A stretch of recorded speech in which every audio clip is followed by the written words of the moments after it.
பிரபாகரனுடன் சீமான் இருக்கும் புகைப்படத்தை நான் தான் எடிட் செய்தேன் என திரைப்பட இயக்குனர் சங்ககிரி ராஜ்குமார் கூறியது பெரும் சர்ச்சையை ஏற்படுத்தியது. இதனிடையே அந்த புகைப்படத்தின் உண்மை தன்மையை சாப்ட்வேர் மூலம் கண்டறிந்ததாகவும் இது எடிட் செய்யப்பட்ட படம் அல்ல எனவும் சிலர் சமூக வலைதளங்களில் பரப்பி வருகிறார்கள். இந்நிலையில் ஃபேக்ட் செக் உண்மைகள் என்ற தலைப்பில் சாப்ட்வேர் பற்றி இயக்குனர் சங்ககிரி ராஜ்குமார் விளக்கம் அளிக்கும் வீடியோ ஒன்றை சேலத்திலிருந்து தனது எக்ஸ் தளத்தில் பதிவிட்டுள்ளார்.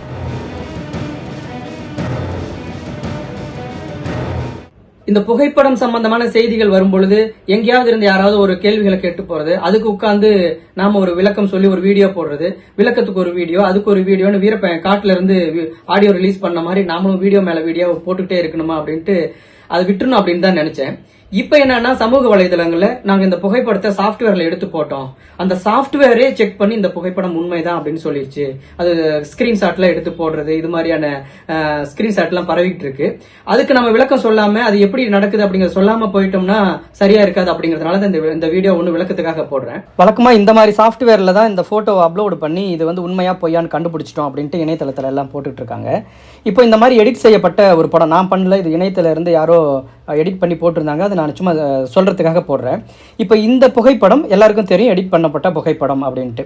இதை நம்ம ஸ்கேன் பண்ணி இந்த சாஃப்ட்வேர்கிட்ட உண்மை சொல்லு அப்படின்னு சொன்னோம்னா அது ப்ராசஸ் பண்ணிவிட்டு அதெல்லாம் செக் பண்ணிவிட்டு ஒன்று சொல்லும். என்னென்னா look like computer generated or modified image அப்படின்னு சொல்லும். இதோட தவறுகள்லாம் எங்கெங்கெல்லாம் இருக்குது அப்படின்னா இது இந்த மாதிரியான இடத்துலலாம் வந்து அந்த எட்ஜு இந்த மாதிரி இடமெல்லாம் இதுக்கு பொருத்தம் இல்லாமல் இருக்குது, அதுன்னு ஹைலைட் பண்ணி காமிக்கும். இப்போது ஓகே, இப்போது இதே மாதிரி தான் நாங்கள் வந்து அந்த புகைப்படத்தை ரெண்டு பேரும் சீமானனும் தலைவர் பிரபாகரனும் இருக்கக்கூடிய புகைப்படத்தை நாங்கள் எடுத்து போட்டோம், அது வந்து உண்மையான புகைப்படம் அப்படின்னு சொல்லிடுச்சு அப்படின்னு சொல்கிறாங்க. இப்போ அதே மாதிரி தான் உலகத்திலேயே எடிட் பண்ணதுலேயே ரொம்ப மோசமான ஒரு எடிட்டிங் அப்படின்னா நான் இந்த புகைப்படத்தை சொல்லுவேன். ஏன்னா இப்படி ஒரு கருத்தியலை நம்ம வந்து எதிர்பார்க்கவே கூடாது. இது வந்து ரொம்ப மோசமான கருத்தியல் சார்ந்த ஒரு புகைப்படம். இங்கே சீருடையோட அண்ணன் சீமான் இருக்கிற மாதிரியும் அங்கே பவ்யமாக கை கட்டிக்கிட்டு தலைவர் இருக்கிற மாதிரியும் ஒரு புகைப்படத்தை எடிட் பண்ணியிருந்தாங்க. இந்த புகைப்படத்தை கேட்போம், இது பார்த்தாலே தெரிஞ்சிடும் சின்ன குழந்தை கூட செஞ்சிடும் ரொம்ப கேவலமான எடிட்டிங் அப்படின்ட்டு. இதை என்ன சொல்லுதுன்னு கேட்போம். அப்போ இது வந்து ப்ராசஸ் பண்ணிவிட்டு என்ன சொல்லுதுன்னா நோ எரர் லெவல் டிடெக்டட். இதை தான் எல்லோரும் சொல்கிறாங்க, இது ஓகே, இதுதான் வந்து உண்மைன்னு சொல்லிடுச்சு, எந்த தப்புமே இல்லைன்னு சொல்லிடுச்சு அப்படின்ட்டு. இப்போ இதை அனலைஸ் பண்ணுறதுலேயும் நம்ம பார்த்தோம்னா எதுவுமே ஹைலைட் ஆகலை. இந்த இடம் ஒன்று மட்டும் கொஞ்சம் தப்பாக இருக்குது அப்படின்னு சொல்லுது. இதை எடிட் பண்ண மவராசன் அவனோட லோகோ வாட்டர் மார்க் இங்கே போட்டதுனால அதை வந்து தப்பாக இருக்குது ஏதோ அப்படின்னு சொல்லிட்டு காட்டுது. அதை தாண்டி ஒரு சிலர் சொல்லலாம் இல்லை இது ரெண்டும் உண்மையாக எடுத்திருந்தால் பக்கத்தில் அதே லைட்டிங்கில் இருந்திருக்கும், அதனால் இது வந்து நோ எரர் லெவல் டிடெக்டர்னு காட்டுது அப்படின்ட்டு.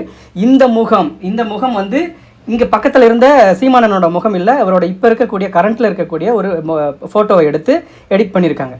இதோட லெவல் எப்படி இருக்கும் அப்படின்னா ஓரளவுக்கு சிமிலராக இருந்தாலே அந்த புகைப்படத்தை இது வந்து எந்த எரரும் காட்டாது. நான் அதோட ஆர்ஜினை வந்து நான் தேடி எடுத்துட்டேன், அது வந்து அந்த இடத்துல எங்கே எப்போ எடுக்கப்பட்டுச்சு, எப்போ வந்து இது சேவ் ஆச்சு, என்ன கேமராலாம் சொல்லிடும் அப்படின்னு அது ஒரு கருத்து சொல்கிறாங்க. என்னென்னா இந்த மாதிரி நோ எரர் லெவல் டிடெக்டர்னு ஒரு புகைப்படம் காட்டுச்சுன்னா இதுக்கான ப்ராப்பர்ட்டிஸ் இதுக்கான வரலாறை சொல்லு அப்படின்னு சொன்னோம்னா இப்போ இந்த புகைப்படம் எடிட் செய்யப்பட்ட புகைப்படம் இல்லை அப்படின்னா இது என்ன பண்ணும் அப்படின்னா இந்த இமேஜில் எந்த அளவுக்கு வந்து அதிகபட்சமான ஏரியா வந்து ஒரிஜினல் ஏரியா இருக்கோ அந்த ஏரியாவை டிடெக்ட் பண்ணி அந்த இமேஜோட ஹிஸ்ட்ரியை இந்த இமேஜோட ஹிஸ்ட்ரியாக வந்து அந்த சாஃப்ட்வேர் சொல்லிடும். இதை வச்சுக்கிட்டு தான் எல்லோரும் வந்து அந்த புகைப்படம் வந்து எடிட் செய்யப்பட்டது இல்லை அப்படின்னு சொல்லிட்டு இருக்காங்க.